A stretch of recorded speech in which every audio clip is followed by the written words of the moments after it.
आज पवित्र बारिपदा मयूरभंज जिलार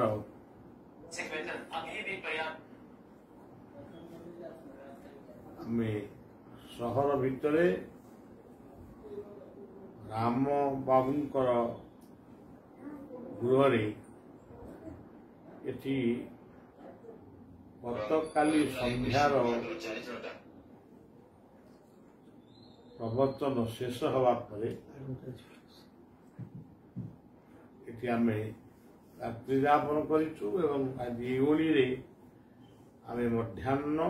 परे अपराह्न रे केन्दुझर जो गतकाली आसंता काली थिला आसंता काली गुरु पूर्णिमा गुरु होचंदी व्यास व्यासंक उद्देश्य रे ये पूर्णमीर नाम होची गुरु पूर्णिमा किंतु गतकाली थिला आउ गोटे महान दिन विश्व देश राज्य पाई जगन्नाथंकर नीलाद्रि विजय काली विलंबित प्रहर पर्यंत आमे आमर कार्यक्रम शेष परे आमे से कार्यटी को देखुलु बलदेव महाप्रभु चली जाइथिले सिंहासन सुभद्रा माता जाइथिले सुदर्शन भी जाइथिले मदन मोहन भी जाइथिले केवल जगन्नाथंकर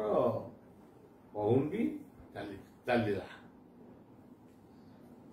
से जा हो केवल आनंद पाई ये सब कथा सृष्टि जमती आमर पश्चिम ओडिशा रे शिव पार्वती विवाह यह केवल गोटे आनंद पाई सृष्टि सी आनंद भितरे आमे शिवंकर पूजन करी आमे शिव कृपा मां शक्तिंकर कृपा आमे लाभ करिबा सेमती प्रत्येक वर्ष ये जो रथयात्रा टी अनुष्ठित होउची 9 दिन पे आसुची किंतु प्राय 12-13 दिन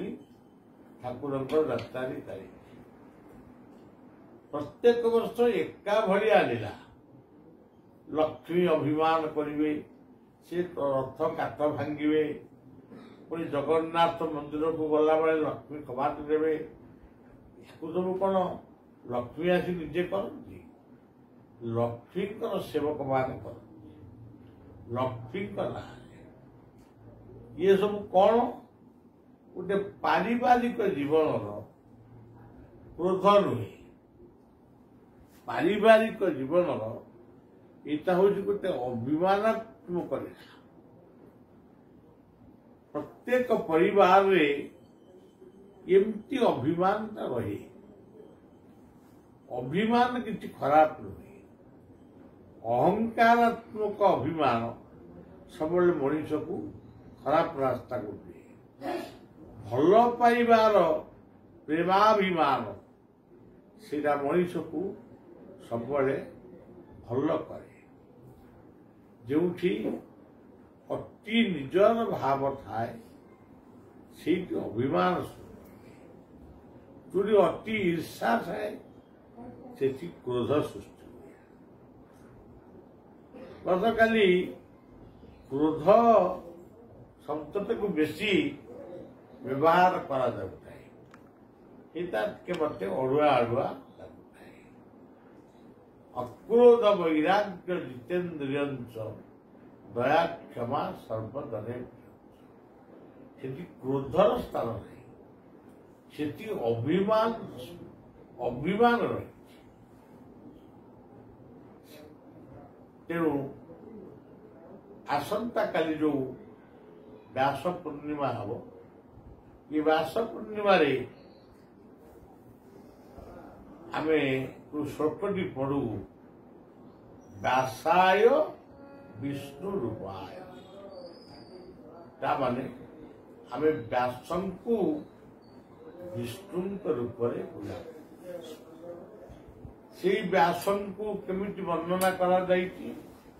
अजतोर्वदन ब्रह्मा ताकर चारि चारि मुंड रही किंतु से होती एक मुंडिया ब्रह्मा ताकर चारि हाथ नहीं दिबाहुर पराहरी दुईटी हाथ किंतु से चारि हाथिया विष्णु को भरी पूजा कर कपाल तृतीय नयन नहीं ये दुई आख्या से होती शिव यही श्लोकरू परवर्ती श्लोकटी आसी गुरु ब्रह्मा गुरु विष्णु गुरुदेव महेश्वर गुरु साक्षात परम ब्रह्म तस्मै श्री जगन्नाथंकर जेते स्तुति अच्छी गोटे स्तुति अत्यंत प्रिय जहाँ गीतार लिखाई परं ब्रह्म परं धाम पवित्रं शाश्वतं दिव्यं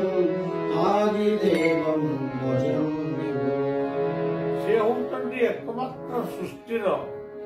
पुरुषोत्तम पुरीर श्रीक्षेत्र को कहुई पुरुषोत्तम सर्वरहस्य पुरुषोत्तम देवन जाना गीतार 15 अध्याय ये पुरुषोत्तम वर्णना आमे जहा माने पुरुषोत्तम कहवा यहाँ गोटे भाव राज्य कि प्रकृत पुरुषोत्तम होती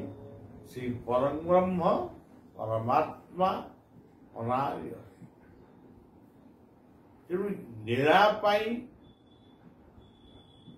किए आसीचंती ताको आमे पुरुषोत्तम बोली कहू